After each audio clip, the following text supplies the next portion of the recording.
Not a great start for the Colts. Butt whooping. It has been a good start for the Buccaneers, even though not everything's clicking on all cylinders. They are 2-0. Maybe that's the best 2-0 you can have early in the season. Are damn okay as we stay on the pass rushers. Shaq Barrett against the Saints here. 2 sacks, 3 quarterback hits, had a forced fumble.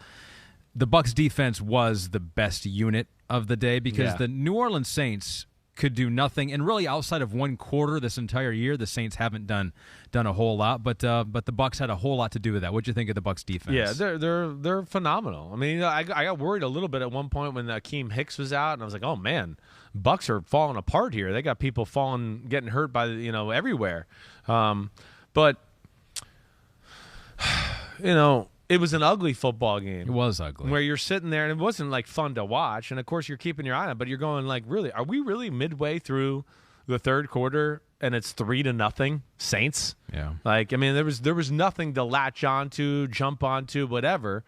But no, there was. Ryan Suckup made a 47-yard field goal to make it 3-3. Right. And then they're like, all right, here we go. Here we go. Now it's time. It's funny, though. Right after that, New Orleans started to run the ball. And this was at the Tampa. drive where they go down and Ingram fumbled, right? Exactly. I think that was a hidden turning point in this game. I would agree. I would say that fumble right there, because they opened up some holes, and you're going, oh wow, they're gashing them a little bit here, and then the fight happened. Yes. Right. So the fight. So let me just try to get this straight. The fumble happened, right? And then is that where Tampa went down the field and scored? So Tampa, no, I don't think they had scored yet. They didn't score there so yet, they had the ball. Right. They punted back to New Orleans. I got to look at it again. So Brady was still on the field, but that might have been a turnover on – not a turnover end up, but that was like the third down play. Yeah, so wait. So the fumble after Ingram fumbles, and we're going, okay, here they go. Yeah, then it was the ensuing drive was the fight, but the Bucs didn't score on that drive. No, they didn't. You sure they didn't? No, they did not. But they kept the ball for an extended period of time. Yeah. Too many men on the field in a punt, which was an issue. They gave him a first down, which I couldn't believe. Yeah. But then, yes, the Saints get off the field, and secretly another, I think, turning point, if we're going to add on to the Ingram fumble, is the fight. The fight, I don't know what it did, but it flustered the Saints or whatever. Brady got mad at the ref and was yelling at the ref like he wanted pass interference, I think. Yeah. Lattimore probably told him to shut up or off. And I think whatever. Lattimore was also talking to Bruce Arians, who was down on the sideline. Right. Well, that's a weird look altogether, in my opinion. I don't quite get that. That was one. a little strange, but ex-head coach is hovering over the sideline all the time. Greg Olson goes on the broadcast. He goes, "Hey, Mike Evans just punched a guy, and now the benches have cleared." Yeah. And so that's how I found out something was going on here. Lattimore got ejected. You made the point on the Peacock show. He shouldn't have gotten ejected. I agree. Mike Evans was crazy and pushed him down, and we do have some breaking news on that. Yeah. Suspended? Mike Evans suspended 1 game.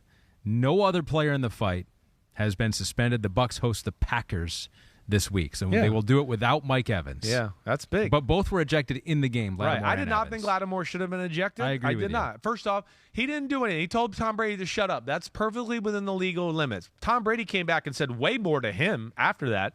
Then Leonard Fournette pushes him in the face, right? Yeah. Mike Evans has nothing to do with the fight at all. Then Lattimore pushes him back, right? And then all of a sudden Evans comes out of nowhere and just crushes Lattimore. So, to me, yes, that's one where I want to go with the NFL. Like, wait, Lattimore's allowed to push Leonard Fournette back once he gets socked in the face by Leonard Fournette. And that's where I wish the NFL wouldn't do stuff like that.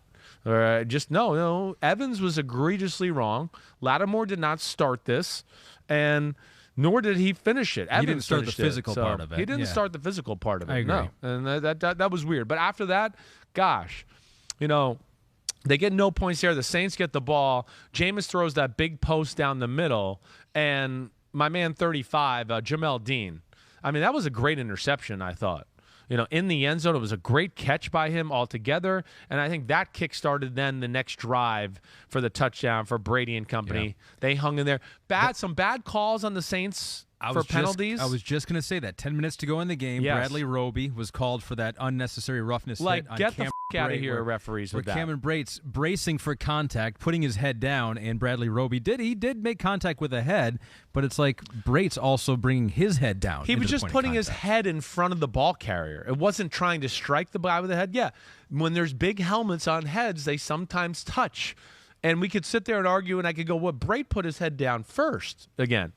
And Mike Pereira got on, and he was like, I wouldn't have called this either. This is not a good call. Would have been 4th and 1. Right. It ended with beautiful throw. I mean, Brady makes some of those plays, like just the way he stands in the pocket, his throwing motion. It's so graceful and perfect, right? I know. Rashad Perryman, 28-yard touchdown, and the way that the Saints were playing offensively, I mean, that was pretty much all they wrote, right? Yeah. I mean, he did that. That was a great play by him, too, and one just, being patient in the pocket, but then realizing the defender, P.J. Williams, down the field had his back turned, and he just went, wait, I'm going to just throw this ball kind of around P.J. Williams' head, and he can't see it, and my guy will grab it, and we'll go from there. And you're right. That kind of pretty much, ended the game right there, because then what was the next drive? We had another interception by Jameis Winston, I believe. 6. Right?